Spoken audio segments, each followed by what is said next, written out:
thank you for my confidence. They're raining down on me.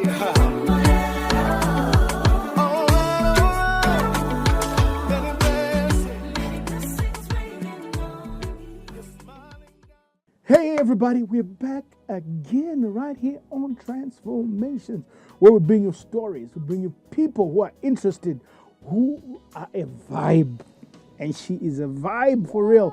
And so we want to talk a little bit more into what Tafadzwa is doing. So Tafadzwa, you are a mental health expert, you are a social entrepreneur, a thespian. Man, let's try and just feed it all. So let's start with the mental health. You are the director of SALT Africa. I like the name SALT. Why the name SALT? Someone always listens to you. Someone always listens to you. What's the importance of mental health right now? I know you're doing a number of things, especially with maternal mental health. Just tell me a little bit about that and what you're doing at Mbuyane Hospital.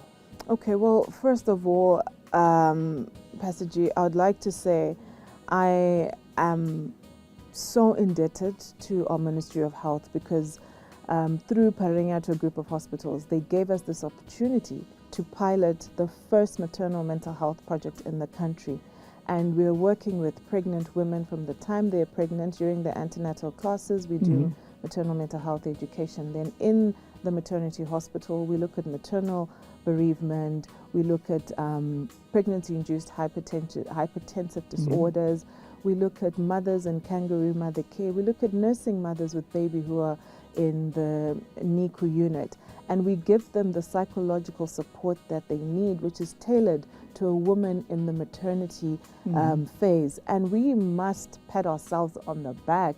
As Zimbabwe, we have curated the first bereavement suite in a maternity hospital, a public one. Why is that important? Because, Pastor G, Mavakwadwa Tito, your wife has been transferred to a central hospital. And this is 8th pregnancy. And you've never seen any of the children that come out of those pregnancies because Pamanita must stillbirth.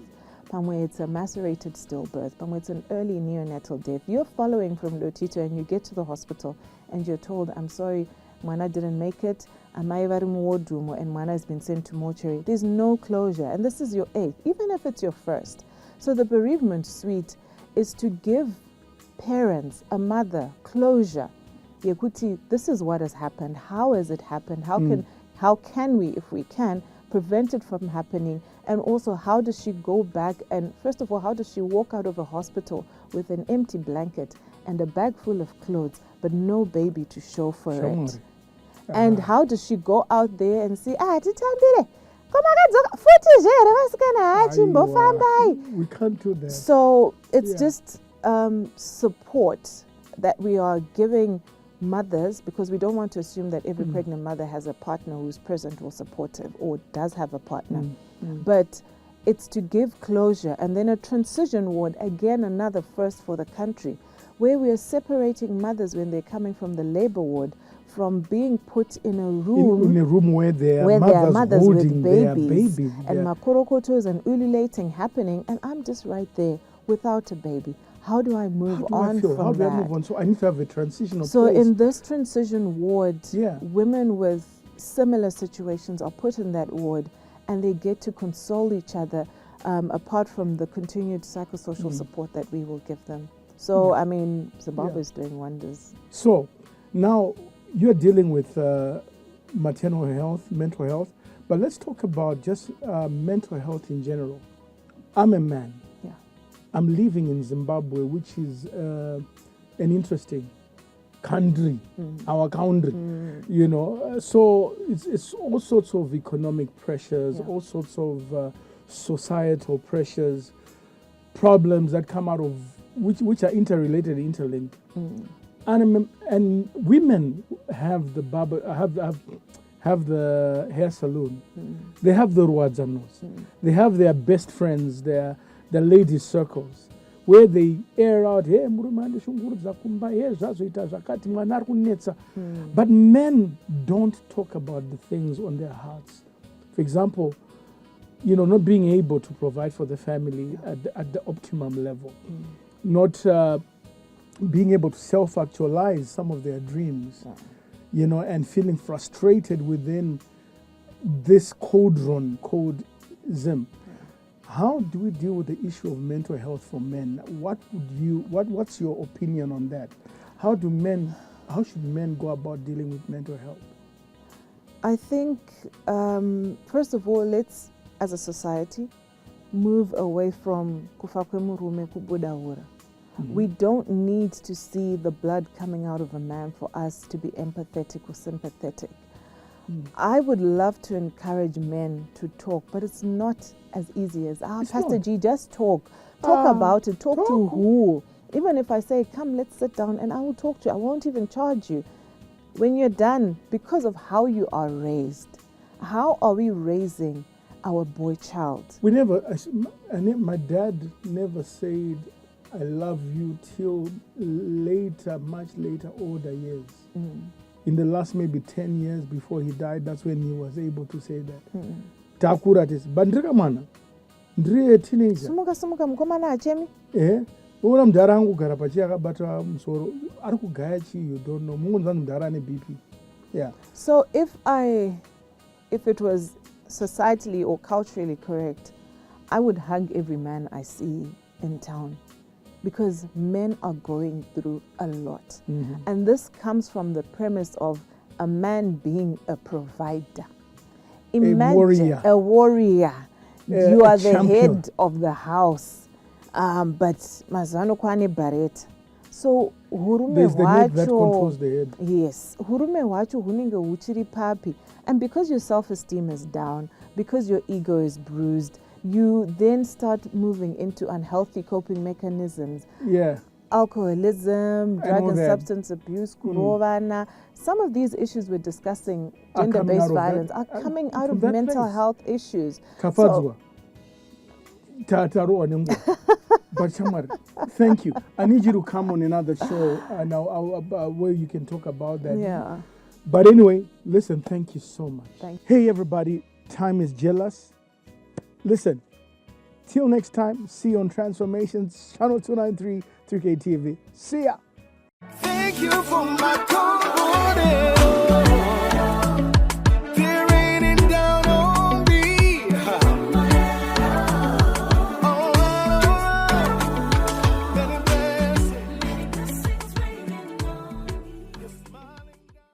Thank you for my confidence.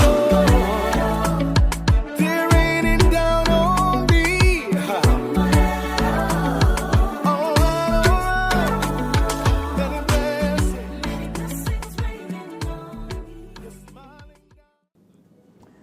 Mental health, clarity of mind, being able to put things together in terms of your perception of reality, in terms of living life to the fullest and being able to process life without unnecessary due stress.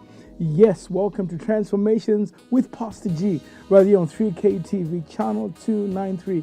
And yes, today we have a very, very, very, very, very talented young lady who's a triple threat, quadruple threat. She's just a multiple threat.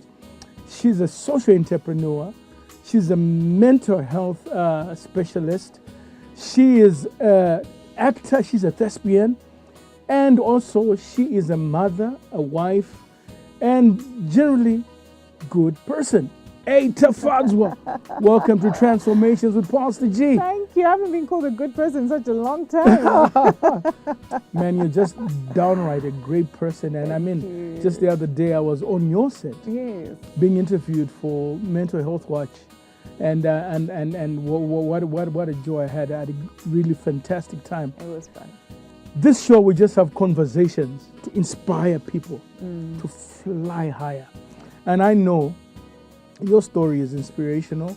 You're in the mental health space. You're a thespian. You're in theater, acting, and all that. And I find that very interesting. I mean, mental health, theater, mental health, but want to just delve beyond your professional expressions of life. Want to look at Tafadzwa, where she started, because there's a young lady out there who's saying, listen, I want to be a social entrepreneur, but this person is already there. How did they do it? How did they get there? Where did they start from? Are they human after all? Or are they just an angel masquerading as a human? So, want to start right from the beginning. Where were you born? Where did you go to school? That kind of thing. Primary, secondary, what were your interests then? Just tell me where it all began. Well, it all began in 1985. Wow, now that I say it, sounds like a really long time ago, and I think it is. I'm a small town girl. I'm a farm girl. I was born at Colin Saunders Hospital in Triangle. Wow. Yes, I'm a sugar girl. Yes. Come on, you go, girl. Nzimba, that's me. And I represent that community with pride. Coming from a small town. Yeah. I did my primary school at Meck Primary School. Yes, and that was us. Colin Saunders Hospital. We're from Meck Primary School. I represent that community. Yeah. And then fast track to Form 1. My dad was like, this child is lost. Iwewe, you are going where you belong. Right. So right. I was humbled, and you were given ability. Ability. I ate a humble, not a pie, but the whole cake. Shame. So I went to Mukaro Secondary School proudly. Kwagutu. My way. Taito tenane panwenzi pamzorori, and topula these two treacherous looking mountains, Painzi Parumana and Zombe. And it was just also scary for me. Like, I'm coming from Meck, and Meck, and now I'm at Mukaro and Inguru. That was Form 1, Pastor G. By the time I finished my O levels, Nandam Skana kwa Mukaro, kwa Gutu. So I spent my first 4 years battling, and I want to say this so that if there's somebody out there who's also very upset with her parents, I was, then later got to know that my mom had no part in this. She was so proud. I actually had they were called bursaries, an equivalent of a scholarship, because I was the highest at my junior school in grade 7, and there was a new senior school, Southeastern College, and we were like their junior school, and they said, no, we'll bring her in on scholarship. And so you were on the path to head girl. Oh yes, absolutely. And my then grade 6 teacher, Mr. Gibson, who's now late, said to my dad, look, Marco, Taff is so talented, you can't just send her out to say nyoka. Look, Southeastern College will take her. My dad is a Mkaranga. And I must say, Mugwagwa wanofani gwagufamba now. Like, it was that deep. Yeah. And I didn't understand it. Like, the first 4 years were spent trying to find myself. I remember in Form 2, I wrote my parents. How was that experience? Finding yourself? It was humbling. In Form 1, look, I think all my Mukarorians that are listening right now are like, girl, don't do this to us, but we're all very proud. Very, very proud. I mean, we've brought out so many people. Who are some of the luminaries from that era? We've got Violet, who is a trailblazer in the HR, Violet Mudzimba. She was my senior. We've got Angeline Mapanga. She's now a medical doctor. She's a gynecologist. We've even got Makosi. Makosi is a product from... Makosi. The Makosi. Yes, she's a product of Mukaro. So you see the type of women that the school raised. Like it's a Catholic school, so to end of church, every morning you would pray. And we ate porridge. Bota.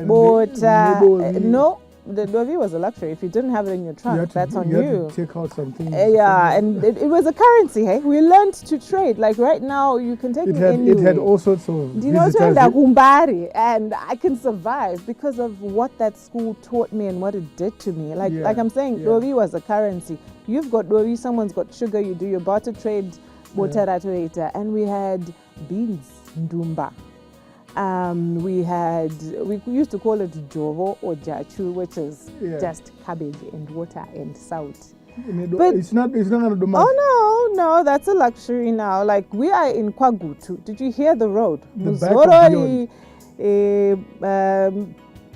it's Let's hold that thought. We're now looking at the O level. We're looking at that high school stage. We're gonna move on. But listen, you're watching Transformations with yours truly, PG. And I'm hanging out with the fantastic, phenomenal Tafadzwa, Meck.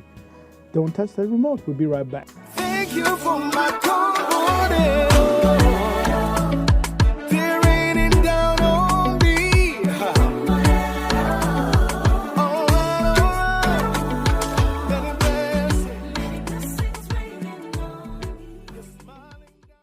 Thank you for my confidence.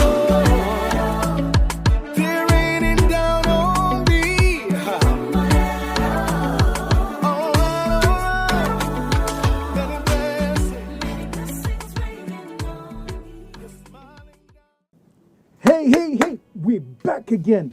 Yes, Pastor G right here on 3K TV channel 293 DSTV, bring you the best of Zimbabwe. And we're talking to Tafadzwa Meck, a social entrepreneur, mental health expert, as well as a thespian. Okay, want to move very quickly.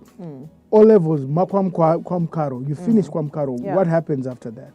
What happens after that? I did okay. Again, I was thrust into Senyoka. My dad said he's not pulling me out. I went to Silvera High School. I did very well there. I was now okay. This is lower 6, upper 6. Lower 6 and upper 6. Now you were now in the system. And Mama was out, it's not going to change. So you just had to accept it. No, I just had I'm to not going to accept go to the convent. Need I say R&D. more? Babangu Mukaranga, and that's it. It's done. So I was at peace with that. Went to Silvera. I thrived. I was a prefect. I was a church prefect too. I was in the choir. Like I did a lot. Wow. I love performing, and actually a bit of my history starts off at Mukaro because I started modeling then, and I would win. Yes, and then my dad wouldn't hear of it. But I continued. No, modeling. No. And Makashama, like in his head. Anyway. So we did my A-levels. I passed, and then I went for. I'd always wanted to. My first choice was law, and then my second choice was social sciences. And I wanted to be a psychologist or a social scientist. But you moved into more towards the social sciences and the psychology. And the psychology. So my first stint, I didn't get, because I didn't have enough points, I didn't get into psychology. I was told, okay, do English and development. And Which is still what you do. No, at that point, I could not see the vision. No, did not do that. Chirungu. I mean, I speak so well. I write my English very well. Do you know a degree in Chirungu? I was thinking you stayed in the UK. Oh no, I get that a lot actually, but no, I've just been here all my life. Yeah. And then I didn't get it, and if I'd known better, I would have pursued my degree in English and development, because it's actually a very good degree. But I think lack of career insight, I did not know what it would do. And then I moved to a different university here in the country, and I then went into social sciences, and I did my Bachelor of Science degree in sociology. And I still felt that there was... I'm not in the right place. I'm not enough. Like I love a challenge, and I love to be on the top. I don't settle for, and this is my dark. I rise. Rise. So, You know? You're one then of those guys who says they tried to bury me, but they didn't know that I was. no, I was a seed. Yeah. I will thrive, Baba. Right Yeah. out. I grew up in the Lowveld, where we have the biggest tree in the country, Muguyu, the baobab that thrives in the sun and Come very on, you little go, girl. rain. So that is Man. me. I am Adansonia digitata. That is the scientific name for the baobab. That How did you- defines Sonia Adansonia digitata. But In hey, your life. So, sorry, yeah. behave, Stanley. We move, and during that time at Women's University, and now I can start pursuing my career in modeling against my father's will. And I did that. Turns out I did quite well. I held the title Miss Tourism Masvingo 2009. And and we did Miss Tourism Zimbabwe 2009, yes. And I am proudly Miss Tourism Zimbabwe Second Princess 2009. Man, you can still see the looks that they're. Yeah, looking- it's a they're looking- long time ago, but we try. But we can see soap and water. Yeah, You know, merging and do you know intersecting. Yeah, I try. Yeah. Yeah. And so during that time, my dad obviously saw it in all the papers, and everyone was congratulating him, and deep down he was dying. Boiling. But I get who I am from him, because Yeah. that's who he is. Like Yeah, he's a fighter. Yeah. But we had a tragic car accident. Now, that's what I want to home. You had this nasty car accident. Yeah. Tell me about it. I think all I can say about it is it was an accident. It happened. And you got injured Uh, quite badly. badly. I know you broke several bones. Spine, knee, ribs.